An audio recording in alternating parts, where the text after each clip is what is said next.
Bismillahirrahmanirrahim. Assalamualaikum warahmatullahi wabarakatuh. Perkenalkan, saya Dr. Laini Aktorina, MKes IFOK, akan menyampaikan kuliah tentang hipersensitivitas. Sebagaimana kita tahu, sistem imun itu fungsinya adalah untuk perlindungan tubuh.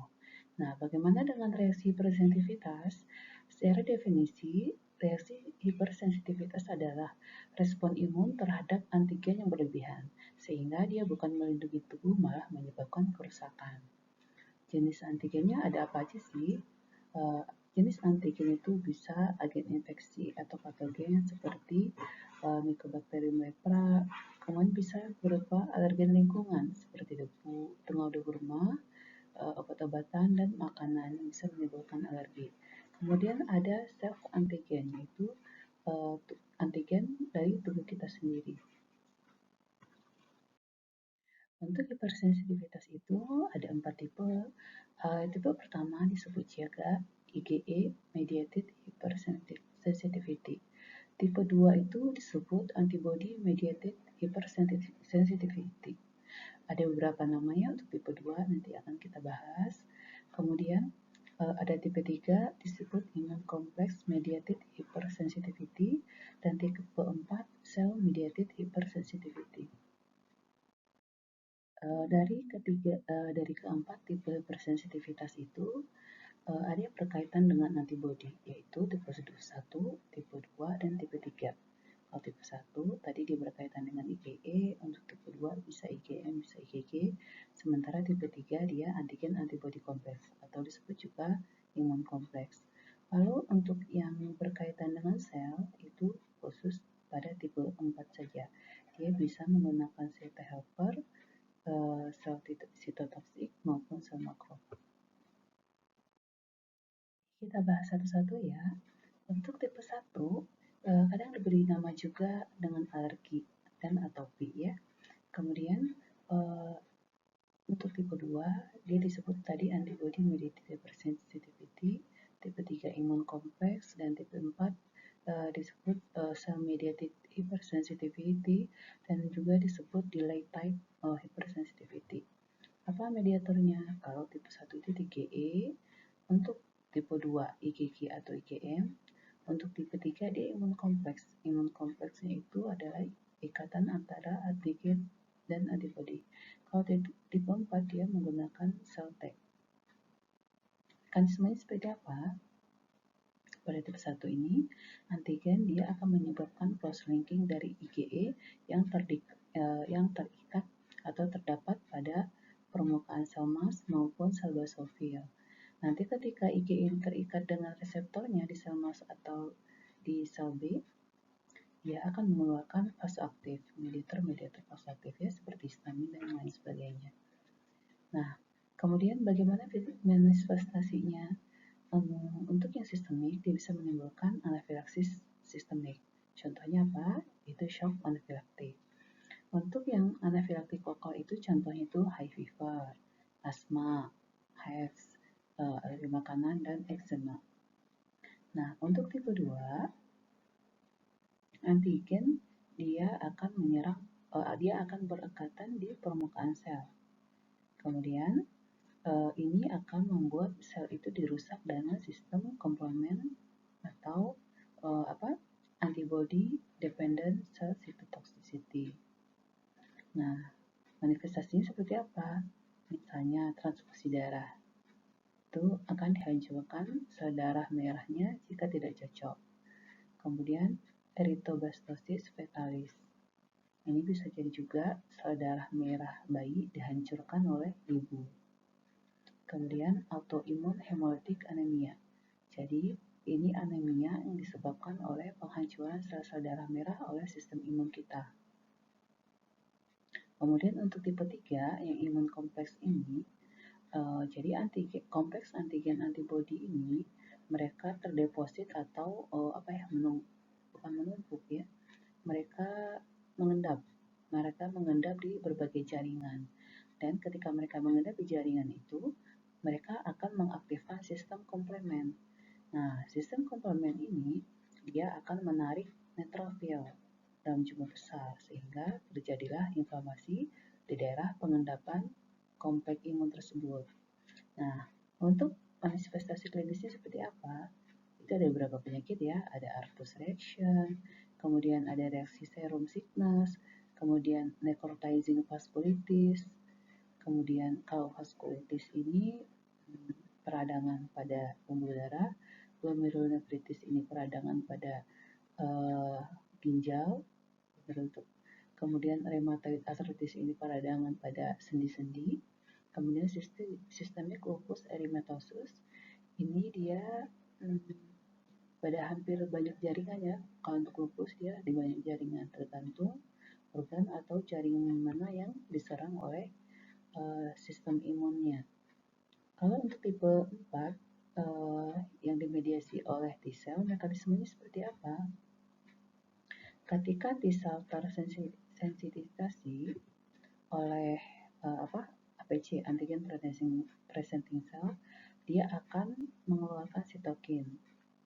Nanti sitokin ini akan menyebabkan naif T-cell itu menjadi T-cell yang yang sudah aktif. Nah, T-cell yang sudah aktif ini dia bisa mengaktifkan makrofag atau dia juga bisa mengaktifkan T-cell sitotoksik sehingga terjadilah kehancuran sel tubuh oleh sel-sel imun kita. Kemudian apa manifestasi kliniknya? Contohnya itu dermatitis kontak, kemudian lesi tuberkulosis atau kita sebutnya granuloma ya, atau penolakan dari transplantasi, bisa jaringan atau organnya transplantasi. Oke, sekarang kita masuk ke hipersensitivitas tipe 1 ya. Disebut juga IgE mediated hypersensitivity karena dia diperantarai oleh IgE. Dia juga bisa disebut immediate hypersensitivity. Kenapa? Karena bisa terjadi dalam waktu yang cepat, bisa dalam hitungan menit terjadi reaksinya. Kemudian disebut juga alergi atau atopi. Jadi dia reaktif terhadap molekul dari luar. Biasanya disebutnya istilahnya alergen ya. Kemudian alergennya itu pada tipe 1 terutama berasal dari luar ya, dan hampir rata-rata semua dari luar. Apa aja alergennya? Alerginya bisa dari makanan, misalnya seafood, atau dari obat-obatan, atau dari tungau-debu rumah. Untuk tipe 1 itu dia memiliki 2 fase. Jadi ada paparan awalnya disebut fase sensitisasi. Pada fase sensitisasi ini dia belum menimbulkan gejala. Kemudian nanti ada paparan ulang. Paparan ulang ini akan menimbulkan gejala. Nah, ini mekanisme sensitisasinya ya. Jadi ketika alergen pertama kali masuk, ketika dia berikatan dengan B-cell, ketika dia berikatan dengan antibodi yang terdapat di permukaan B-cell, maka ini akan diendositosis. Kemudian nanti bisa akan mempresentasikan antigen itu di permukaannya. Kemudian ketika bisa bertemu dengan sel T helper, maka ini akan mengaktifkan membuat sel T helper ini menghasilkan sitokin. Nah, sitokin yang dikeluarkannya itu adalah interleukin 4. Interleukin 4 ini akan mengaktifkan B-cell berproliferasi, kemudian berdiferensiasi. Proliferasi dia memperjelas diri, kemudian dia berdiferensiasi menjadi sel plasma. Ada yang menjadi sel plasma ya, yang bisa jadi juga menjadi sel memori. Nah, kemudian antibodi IgE dihasilkan oleh sel plasma ini, dia menghasilkan IgE ya. Nah, pada sel emas, di sel emas ini di permukaannya dia memiliki Fc epsilon reseptor. Fc epsilon reseptor ini dia bisa berikatan dengan antibodi. Tidak hanya di sel emas ya, di sel basofil juga ada. Kemudian berikatanlah IgE ini di permukaan sel emas atau sel basofil. Ini dalam tahap fase sensitisasi. Nah, bagaimana kalau terjadi serangan ulang atau alergen masuk untuk yang kedua kali atau kesekian kalinya ya? Untuk repeat exposure itu di permukaan sel MAS ini dia sudah terdapat IgE yang sudah mengenali alergen. Ini memang khusus spesifik untuk alergen ini dia memang diciptakan. Nah, ketika dia berdekatan dengan alergen yang memang dia kenali, maka ini akan mengaktifkan mast sel mengeluarkan vasoaktifnya. Dia akan mengeluarkan vasoaktif, dia akan mengeluarkan sitokin. Nah, apa vasoaktif yang dikeluarkan? Misalnya itu histamin, sehingga menimbulkan gejala hypersensitivity yang cepat. Itu immediate hypersensitivity. Apa aja contohnya? Contohnya itu bisa asma, bisa urtikaria, bisa sneezing itu bersin-bersin. Kemudian rhinorrhea itu pilek. Jadi ada rinitis alergi namanya. Jadi memang pilek yang dirangsang dari alergi. Kemudian konjungtivitis matanya merah, tapi nggak semua mata merah ya. Ada mata merah infeksi, ada yang karena alergi. Untuk konjungtivitis karena alergi disebutnya konjungtivitis vermal. Kemudian untuk sitokin, dia akan memberikan reaksi lambat. Ini sitokin ini dia akan memberikan reaksi lambat. Ini terjadinya 6 sampai 24 jam setelah terekspos. Apa aja gejala-gejala respon alergi yang lambat itu? Jadi itu bisa further wheezing. Jadi wheezing itu lama. Mungkin kalian pernah mengalami asma ketika serangan awal itu ya asma, tapi kadang udah seharian tapi belum berhenti juga asmanya. Kenapa? Karena terjadi late fase reaction ya. Kemudian sustain nasal blockage dan eczema. Contoh tipe 1 kalau yang lokal, contoh tipe 1 yang lokal itu rinitis alergi, urtikaria, konjungtivitis vermal. Ada juga yang masukkan asma sebagai yang lokal. Itu masukin asma yang lokal ya. Di kubi masukin itu lokal. Kemudian ada yang masukin untuk sistemik shock anafilaktik. Ini udah pasti ya, shock anafilaktik dia sistemik. Namun ada juga yang masukin asma ke dalam sistemik. Kalau nggak salah juga Karen. Ya, Karen kalau nggak salah. Kemudian untuk hipersensitivitas tipe 2. Hipersensitivitas tipe 2 ini disebut juga antibody mediated. Apa aja antibodinya? Bisa IgM, bisa IgG. Kadang juga hipersensitivitas tipe 2 ini disebut juga cytotoxicity hypersensitivity. Apa itu cytotoxicity ini? Jadi sel-sel itu dihancurkan, jadi dia mati. Apakah dia mati dengan lisis atau dia mati secara apoptosis, tapi dibikin mati sama dia. Nah, untuk mekanismenya, antigen di permukaan sel diikat oleh antibodi. Nah, ketika antibodi melekat di permukaan sel, dia itu bisa mengaktifkan sistem komplement. Nah, komplement ini bisa menyebabkan kematian sel dari beberapa cara. Nanti bisa dilihat lagi kuliah yang imunologi ya, pengantar imunologi. Bagaimana komplement bisa menyebabkan kematian sel? Dia bisa menyebabkan kematian sel dengan cara opsonisasi. Ketika diopsonisasi, salah. Jadi dia menyebabkan kematian sel itu dengan membentuk membran eter kompleks. Dia membentuk membran eter kompleks ya, sehingga dia bikin lubang-lubang di membran sel sehingga isi sel keluar, pecah dan disislah sel itu. Kemudian dia juga dapat menarik dari NK sel natural killer cell. Ketika berikatan dengan NK sel akan mengeluarkan granzinnya sama perforinnya sehingga akan menyebabkan apoptosis dari sel bagian. Nah, kemudian kita akan membahas mekanisme tipe 2 ya. Nah, tipe 2 ini dia bisa dimediasi oleh komplement.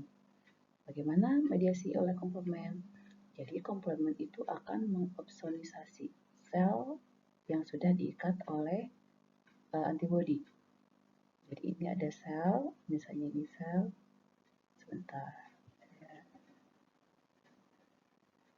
Misalnya ini sel ya, ini selnya diikat oleh antibodi, diikat oleh diikat oleh antibodi. Antibodi ini dia akan mengaktifkan sistem komplement, dia diaktifkan komplement. Nah, ini komplementnya ya. Kemudian absonisasi ini akan menyebabkan sel ini lebih mudah difagositosis oleh makrofag. Nah, akan mudah dia diabsonisasi oleh makrofag. Kemudian cara yang kedua bagaimana? Dengan membentuk membran etakompleks. Membran etakompleks ini ketika sel target atau antigen yang terdapat di permukaan sel dia diikat oleh antibodi. Antibodi ini dia akan mengaktifkan komplement 1 sampai komplement 9. Dia bisa membentuk membran etakompleks itu ya, lubang-lubang di permukaan sel sehingga terjadilah lysis sel.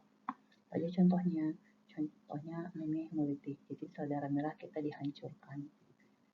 Kemudian ABO transfusion reaction, kemudian RH hemolytic disease, restus ya, terjadi hemolisis karena perbedaan restus. Kemudian mekanisme selanjutnya itu antibody dependent cellular cytotoxicity. Ini juga sama, dia menyebabkan lysis cell. Contohnya apa? Sama, anemia hemolitik, ABO transfusion reaction, dan RH hemolytic disease. Bagaimana mekanismenya nanti ya? Lebih enak kita menerimanya kalau pakai gambar. Insya Allah gambarnya ada di slide selanjutnya. Kemudian anti reseptor antibodies. Nah, kali ini dia berbeda sedikit. Ini dia selnya nggak lysis kalau anti reseptor antibodies. Contohnya apa? Myasthenia gravis. Myasthenia gravis ini terjadi kelemahan otot. Kelemahan otot karena reseptornya diikat oleh antibodi sehingga asetilkolin nggak bisa bekerja. Kemudian Graves' disease. Graves' disease ini adalah penyakit autoimun yang menyerang sel tiroid, kelenjar tiroid, dan hormon tiroidnya tinggi di atas normal. Tiroid ya. Nah, ini nih untuk yang komplement. Jadi ini ada sel ya, ini ada sel target. Sel target ini di luarnya itu ada antigen. Antigen ini dia akan dikenali oleh antibodi sehingga antibodi mengikat antigen yang ada di permukaan sel. Dia akan mengaktifkan sistem komplement. Ada beberapa cara ya. Satu itu dengan mengaktifkan membran etakompleks. Jadi dia berkaitan dengan komplement 1 dulu tuh awalnya.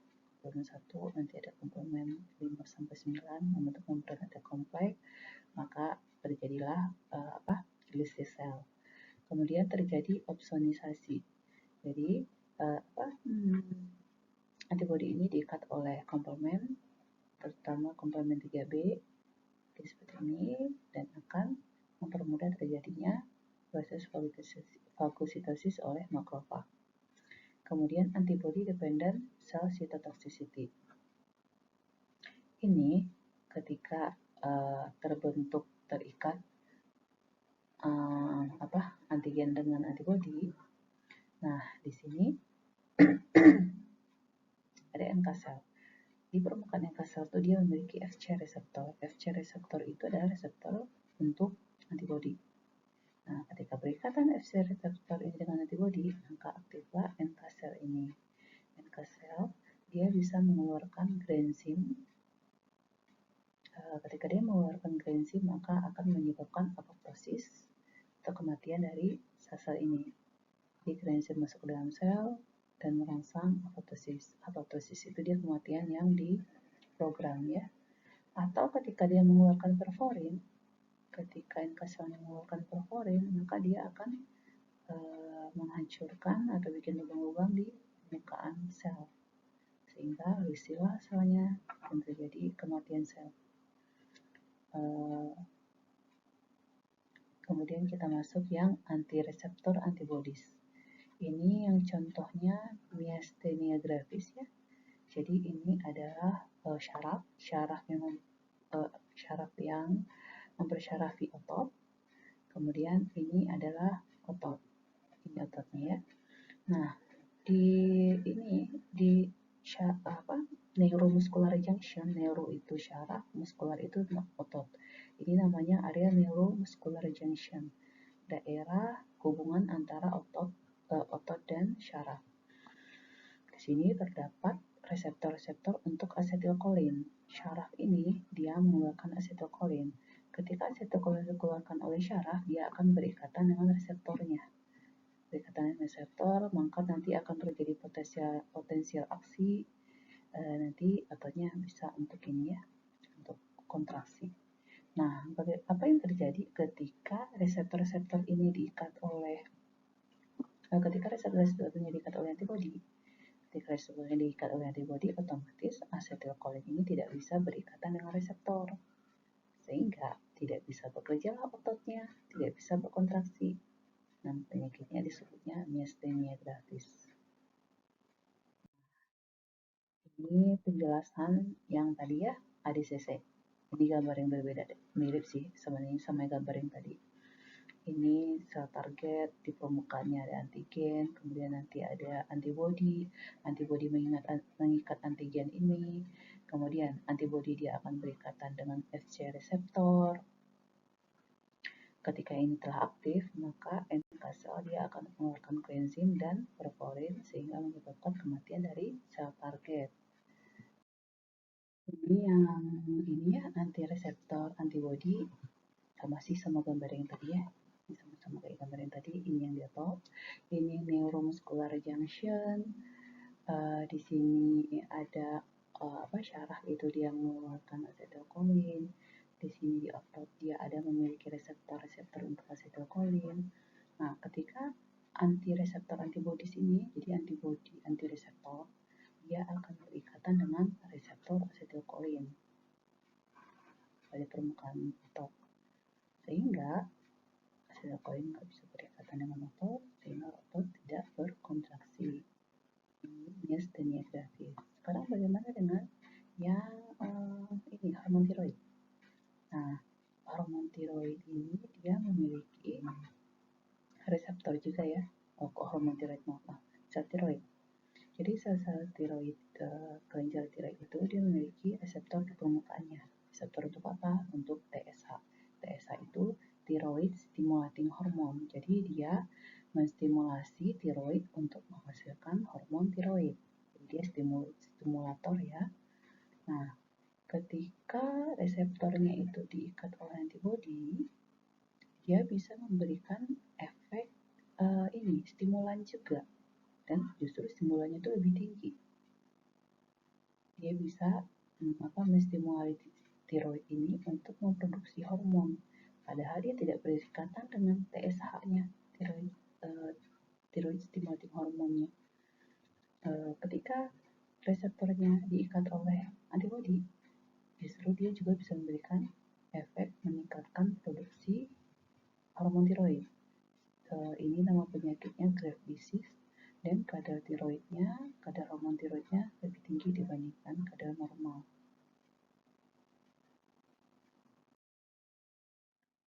Sekarang kita masuk hipersensitivitas tipe 3. Hipersensitivitas tipe 3 ini disebut juga kompleks antigen antibodi ya, kompleks antigen antibodi. Kompleks antigen antibodi ini dia bersirkulasi bebas atau dia ini larut. Dia tidak berikatan dengan sel. Antigennya bisa non-sel, antigen dari luar, bisa sel. Jadi antigennya memang tubuh kita sendiri. Contohnya misalnya DNA, nukleotida, glikoprotein. Bagaimana reaksi hipersensitivitas tipe 3?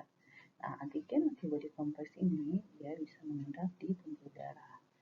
Ketika dia mengendap, antibodinya itu bisa mengaktifkan sistem komplement, dan ketika mereka berikatan, mereka mengeluarkan kemotaksis, sitokin, sitokin, kemotaksis. Nah, kemudian sel-sel PMN itu akan datang tuh, terutama neutrofil ya. Neutrofil ini dia tidak bisa memfagositosis kompleks ini karena dia melekat di jaringan pembuluh darah misalnya. Nah, karena dia tidak bisa memfagositosis kompleks ini, neutrofil dia akan mengeluarkan lisozimnya dan juga ROS-nya, reaktif oksigen spesiesnya ya. Lisozim itu bagaimana kita tahu dia merupakan enzim yang bisa menghancurkan Dan reaktif oksigen ROS ini dia juga bersifat peroksida, dia radikal bebas sehingga timbullah kerusakan pembuluh darah. Kerusakan pembuluh darah ini disebut vaskulitis. Nah, ketika dia menyebabkan kerusakannya itu kalau dia mengendap di sendi, peradangannya itu disebut artritis. Ketika misalnya dia mengendapnya di ginjal kurang N, maka peradangan itu disebut nefritis. Ini mekanismenya ya, antigen antibodi mereka akan membentuk kompleks. Kompleks ini dia larut dalam darah. Dia tidak berikatan dengan sel. Ini bedanya tipe 2 dan tipe 3. Kalau tipe 2 antigennya ini dia berikatan di permukaan sel, kemudian nanti diikat oleh antibodi. Sementara kalau yang tipe 3 ini, antigennya ini antigen bebas, antigen larut. Jadi dia tidak berhubungan dengan sel ya. Jadinya kalau yang berkaitan dengan sel itu dia nggak bisa disebut kompleks imun. Nah, ketika mereka berada di pembuluh darah, mereka kemudian mengendap di endotel pembuluh darah, kemudian mereka akan mengaktifkan sistem komplement. Nanti komplement dia akan mengeluarkan sitokin dan menarik sel-sel PMN. Sel-sel PMN ini nanti dia akan mengeluarkan lisosim-lisosimnya dan ROS-nya, sehingga terjadi kerusakan dari pembuluh darah ini. Kerusakannya, sehingga kalau misalnya ini rusak, dia bisa inflamasi sendiri itu ada dolor, tumor, color, jadi kemerahan, bengkak, dan nyeri. Nah, ketika dia rusak ini pembuluh darah juga bisa keluar, suka merah-merah jadinya daerah inflamasinya. Gambar ini sama penjelasannya ya, sama penjelasan slide sebelumnya, kita lewat aja ya. Nah, sekarang apa sih contohnya hipersensitivitas tipe 3? Dia ada yang lokal, dia ada yang sistemik. Contohnya lokal apa? Itu arthros reaction, kemudian rheumatoid arthritis, kemudian glomerulonefritis post streptokokal. Rheumatoid arthritis ini dia nyeri-nyeri sendi ya. Kemudian kalau yang glomerulonefritis kerusakannya di ginjal. Kalau yang sistemik ada yang serum sickness sama sistemik lupus erythematosus. Untuk tipe 4 dia disebut cell mediated atau dia disebut juga delay hypersensitivity. Ada dua fase sensitisasi dan fase efektor. Nah, kenapa dia disebut delay? Karena reaksinya itu lama. Misalnya dermatitis kontak dia baru terjadi 48 sampai 72 jam setelah kontak. Bisa dermatitis kontak itu contohnya kita pakai perhiasan logam, kalau kelihatannya seperti apa, jadi merah-merah. Terus kayak kita pakai jam dan yang ada logamnya itu jadi eksema ya, merah-merah dan gatal. Ini dia antigennya epidermal, jadi dia nggak masuk ke dalam kulit, jadi di permukaan kulit aja ya. Bisa dari nikel, bisa dari karet. Ini poison ivy. Poison ivy ini pasien dari tanaman. Kemudian tes tuberkulin dia 48 sampai 72 jam setelah disuntikan. Biasanya kita disuruh datang. Tadi udah dibilang ya. Di hari ketiga untuk melihat indorasi ya. Dia intradermal disuntikan ke dalam kulit. Kalau granuloma ini yang paling terkenal itu TBC untuk kuman Mycobacterium tuberculosis. Ini gambarnya untuk yang tipe 4. Jadi ini antigen dia akan difagositosis oleh makrofag. Makrofag ini dia juga bisa berperan sebagai APC, antigen presenting cell. Kemudian dia akan mempresentasikan antigen ini keluar melalui MHC2. Kemudian dia akan berikatan dengan naif T-cell yang masih perawan. Kemudian aktiflah T-cell ini dan dia akan mengeluarkan interferon dan TNF. Interferon gamma ya. Nah, gambar ini sebenarnya sama gambar yang tadi ya, gambar sebelumnya. Yang tadi itu ada fase sensitisasi. Jadi makrofag dia akan memfagositasi bakteri, dia akan berperan sebagai APC, antigennya dipresentasikan, mengaktifkan naik T sel. T sel ini akan mengeluarkan sitokin-sitokin. Ini fase sensitasi ya. Kita lanjut. Nah, kemudian masuk ke efektor fase. Efektor fase, sel T helper yang sudah aktif ini, yang sudah disensitisasi tadi, dia akan mengeluarkan interferon gamma. Dia juga akan mengeluarkan TNF. Nah, ini akan membuat makrofag menjadi lebih reaktif. Jadi yang tadinya di permukaannya itu hanya ada MHC kelas 2 itu sedikit, MHC kelas 2-nya jadi banyak. Terus TNF reseptornya yang tadinya hanya satu jadi lebih banyak. Jadi membuat makrofag ini jadi lebih aktif dibandingkan sebelumnya. Tidak hanya makrofag ini, sel-sel T helper ini akan mengaktifkan makrofag yang lain. Nah, di sini makrofag ini dia jadi lebih aktif dengan ditingkatkannya jumlah MHC kelas 2-nya, TNF reseptornya, kemudian radikal oksigennya, jadi kayak ROS ya,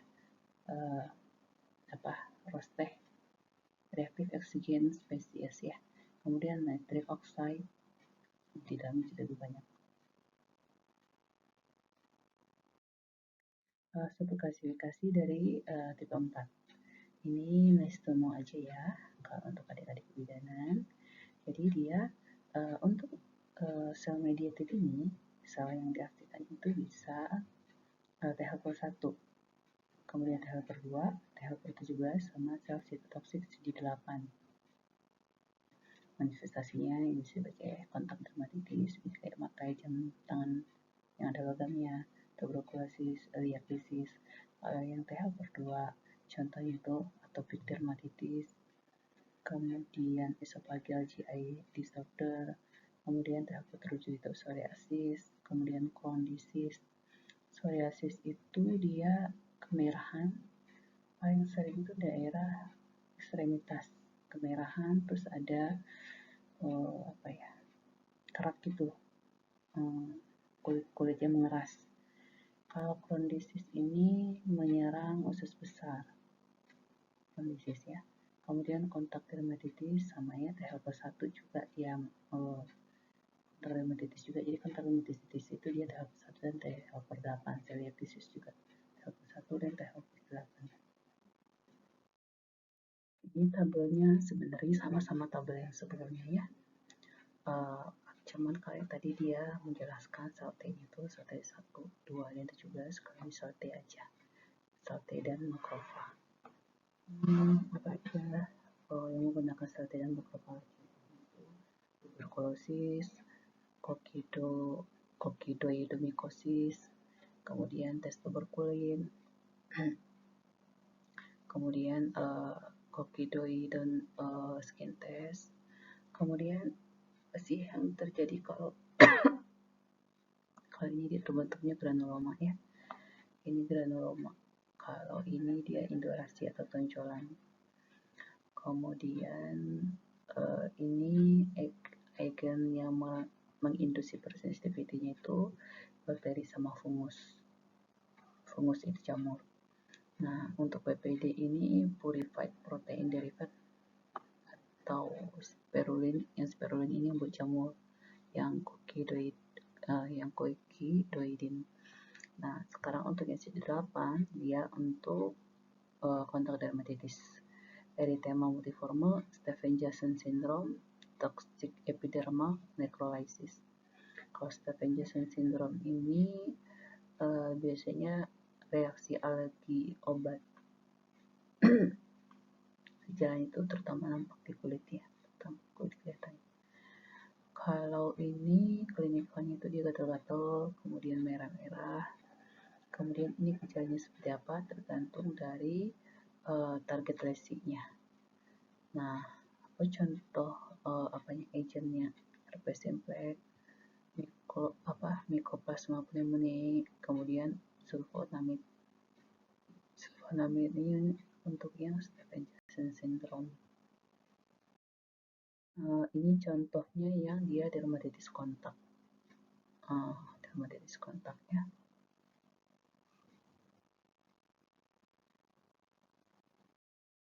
Nah, ini summary ringkasan dari keseluruhan tipe hipersensitivitas ya. Tipe 1 autoimmediate, dia berlangsung cepat. Kemudian ini antibody mediated. Tipe 2 kalau ini imun kompleks mediated, dia kompleks antigen antibody, dia larut dan dia bersirkulasi di dalam darah, nanti dia akan mengendap. Kalau yang ini tipe 2, dia berikatan dengan sel di permukaan sel, antigen permukaan sel. Kemudian dia mekanismenya bisa melalui mekanisme komplement, bisa ADCC, dan bisa juga anti-reseptor antibody. Nah, kemudian tipe 4 dia T-cell mediated disease. Dia bisa menggunakan T helper, T helper itu seperti CD4, atau dia bisa menggunakan sel sitotoksik atau CD8.